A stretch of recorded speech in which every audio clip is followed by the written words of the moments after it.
हाजी कासिम जो तमाम प्यारो शायर आहे, नंढड़ो शायर आहे। हाजी गुलाम सिंह साहब, तोखे त ख़बर आहे त दरिया पार मूंखे बीठो पुकारे मुंहिंजो मिठड़ो मोह प्यारो, उहो ई हाजी साहब आहे। तो सलड़ंदो रहां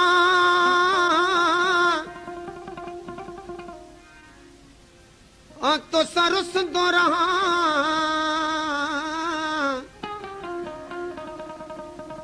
ओ तू साम्हूं अची हाथ खिलंदो रहां, मुंहिंजा यार मिठा दिलदार मिठा, मुंहिंजा यार मिठा दिलदार मिठा।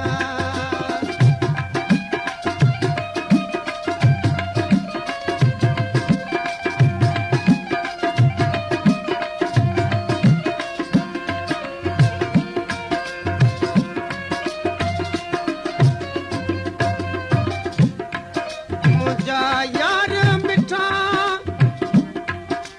मुखां दार नथी, आऊं तुंहिंजो आहियां तूं दिलगीर नथी।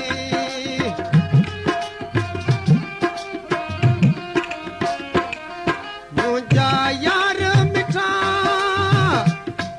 मुखां दार नथी, आऊं तुंहिंजो आहियां तूं दिलगीर नथी।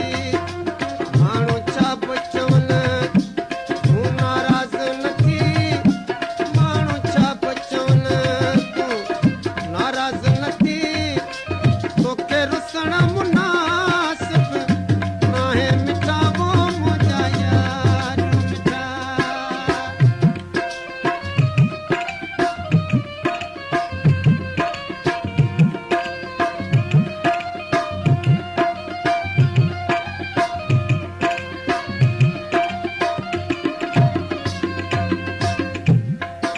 इहे माण्हू मिठा पइजावे रिथिया, तोसां मूंखे मिठा अॼु दूर कयां।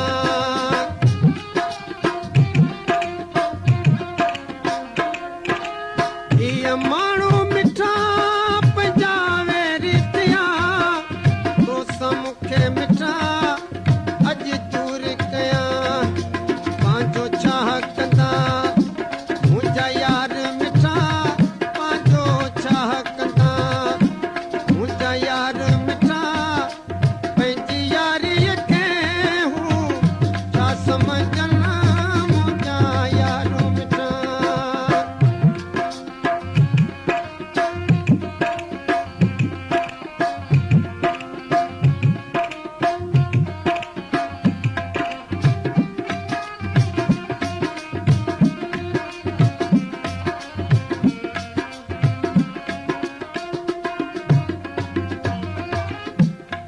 तुंहिंजो रुसण मिठा इहो प्यारो आहे, मिसरी खां वधि मिठो प्यारो आहे।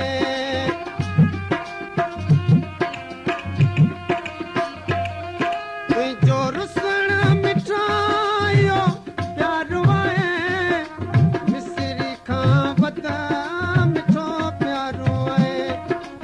अच